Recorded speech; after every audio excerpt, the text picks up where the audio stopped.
सबको जय मसीह की। कैसे हैं सारे भाई बहन? मुझे विश्वास है आप सब प्रभु में बहुत बहुत आनंदित हैं, बहुत बहुत आशीषित हैं, प्रभु के वचन में बढ़ रहे हैं। एक बार फिर से आपकी बहन आप लोगों के सामने प्रभु का पवित्र कलाम लेके आइए। चलिए छोटी सी प्रार्थना करते हैं वचन शुरू करने से पहले। धन्यवाद प्रभु, प्रार्थना करते पिता अपने वचन से बात करे भी जितने भाई बहन जहाँ जहाँ से वचन को सुने हैं, पवित्र आत्मा आप इन सबकी मदद करें वचन को समझने में, और मेरी मदद करें गहराई से वचन को समझा सकूं। इन जीसस नेम आमीन आमीन।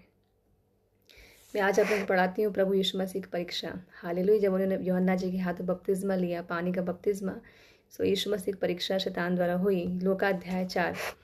फिर यीशु पवित्र आत्मा से भरा हुआ यरदन से लौटा और 40 दिन तक आत्मा के सिखाने जंगल में फिरता रहा।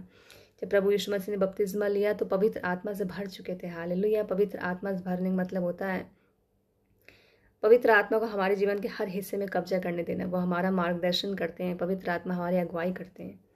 यीशु मसीह पवित्र आत्मा से भरे यरदन से लौटे जहां उन्होंने बपतिस्मा लिया था, और 40 दिन तक आत्मा के सिखाने जंगल में फिरते रहे। पवित्र आत्मा ने जंगल में ले गया, उन्होंने हमारे लिए किया। प्रभु ने खुद की अगुवाई से सब किया। प्रभु यीशु मसीह को क्यों बपतिस्मे की जरूरत थी? उन्होंने तो कोई पाप नहीं किया, तो वो खुद ही परमेश्वर है। शैतान की औकात क्या है जिनकी परीक्षा ले सके? हालेलुया। उन्होंने हमें सिखाया कि जब हम प्रभु यीशु मसीह नाम से बपतिस्मा लेते हैं तो हमारी परीक्षा होती है। हम पवित्र आत्मा से भरते हैं, हम फिरा को बपतिस्मा लेते हैं, पवित्र आत्मा हमारी ज़िंदगी में आते हैं, तो हम भी शैतान की परीक्षा में जीत जाते हैं। और शैतान उसकी परीक्षा करता रहा। हालेलुया। उन दिनों में उसने कुछ न खाया। प्रभु यीशु मसीह का जब बपतिस्मा हुआ, 40 दिन 40 रात प्रभु उपवास में रहे, उन्होंने कुछ नहीं खाया था। जब ये दिन पूरे हो गए तो उनको भूख लगी, प्रभु यीशु मसीह को भूख लगी। तब शैतान ने उससे कहा, यदि तू परमेश्वर का पुत्र है तो इस पत्थर से बोल के रोटी बन जाए। शैतान को वचन की अच्छी नॉलेज है, उसको पता है, बहुत ध्रुत है, बहुत चालबाज है कि प्रभु यीशु मसीह को भूख लगी।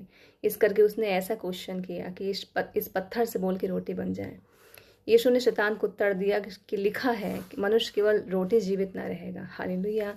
वरन परमेश्वर के मुख से निकले हर एक वचन से जीवित रहेगा। पहली परीक्षा में प्रभु जीत गए। दूसरी परीक्षा, तब शैतान उसे ले गया और उसको पल भर में जगत के सारे राज दिखाए। शैतान प्रभु यीशु मसीह ले गया और पल भर में जगत के सारे झूठे शान शौकत दिखाई, और उससे कहा मैं यह सब अधिकार और इन सब का वैभव तुझे दूंगा। कैसा वैभव?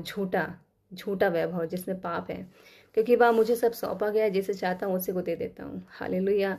इसलिए यदि तू मुझे प्रणाम करे और यह सब तेरा हो जाएगा। शैतान ने बोला यदि तू मुझे प्रणाम करे यह सब तेरा हो जाएगा। यीशु ने उसे उत्तर दिया कि शैतान, लिखा है तू अपने प्रभु अपने परमेश्वर को प्रणाम करना और केवल उसी की उपासना करना। हालेलुया। दूसरी परीक्षा प्रभु ने पास कर ली। प्रभु ने बोला तू अपने परमेश्वर अपने प्रभु को प्रणाम करना, किसी और को प्रभु करके ना प्रणाम करना। तब वह उसे यरूशलेम में ले जाके मंदिर कंगोरे पर खड़ा कर दिया। तीसरी परीक्षा, शैतान ने प्रभु यीशु मसीह को मंदिर के सबसे ऊंचे स्थान पर खड़ा कर दिया और उससे कहा, यदि तो परमेश्वर का पुत्र है तो अपने आप को यहाँ से नीचे गिरा दे। शैतान को वचन की बहुत अच्छी नॉलेज है। भजन संहिता 91 का 11वां पद में लिखा है, क्योंकि वह अपने दूतों को तेरे निमित्त आज्ञा देगा कि जहाँ कहीं तू जाए तेरी रक्षा करे। हालेलुया। वही शैतान ने बोला, क्योंकि लिखा है वह तेरे विषय में अपने सरदूतों को आज्ञा देगा कि वे तेरी रक्षा करें, और वे तुझे हाथ उठा लेंगे, कहीं ऐसा ना हो तेरे पाँव में पत्थर से ठेस लगे। यीशु मसीह ने उसे उत्तर दिया, यीशु ने कहा, यह भी लिखा है तू अपने परमेश्वर की परीक्षा ना करना। हालेलुया।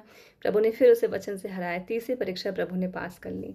जब शैतान सब परीक्षा कर चुका तब कुछ समय के लिए उनके पास चला गया। इस करके हमारे लिए भी ऐसा होता है, जब प्रभु यीशु मसीह नाम से बपतिस्मा लेते हैं तो हमारी परीक्षा भी होती है। हालेलुया। प्रभु ने लेकिन बोला, मैं तुम्हें किसी ऐसी परीक्षा में नहीं पढ़ने दूंगा जो तुम्हारे सहन से बाहर है।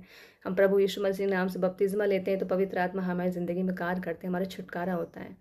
सो प्रभु यीशु मसीह के नाम से हमारा छुटकारा है। प्रभु यीशु मसीह के बपतिस्मे से हम उस परम पवित्र स्थान में पहुंच सकते हैं। मरकुस अध्याय 16 का 16 वचन, जो विश्वास करे बपतिस्मा ले उसी का उद्धार होगा, परंतु जो विश्वास न करे वो दोषी ठहराया जाएगा। हालेलुया। सो आप सब जो प्रभु यीशु मसीह को अपना उद्धार करता मानते हैं तो प्रभु यीशु मसीह के नाम से बपतिस्मा लें। और जिसको अगर मुझसे कांटेक्ट करना है, मेरे पास्टर से बपतिस्मा लेना चाहते हैं, तो कमेंट बॉक्स में कमेंट करें, मैं अपने पास्टर का नंबर ऐड कर दूंगी। वचन को पढ़िए, वचन बहुत गहरा है। वचन पढ़ते वक्त आप पवित्र आत्मा की सहायता मांगिए, बशर्ते आपकी लाइफ में पवित्रताई होनी चाहिए और विश्वास होना चाहिए, तो ही आप वचन को समझ पाएंगे। हालेलुया। सो प्रभु यीशु मसीह के नाम से हमारा छुटकारा है। प्रभु यीशु मसीह के नाम से हम बपतिस्मा लेते हैं तो ब्लड हमारी ज़िंदगी में कार्य करता है, तो ही हम सारे प्रॉब्लम से निजात पा सकते हैं। सो वचन में बने रहिए, अड़े रहिए, खड़े रहिए, हंसते हंसाते रहिए, शैतान को रुलाते रहिए। फिर आपके सामने वचन कंटिन्यू करूँगा। अपना ध्यान रखिए। सबको जय मसीह की।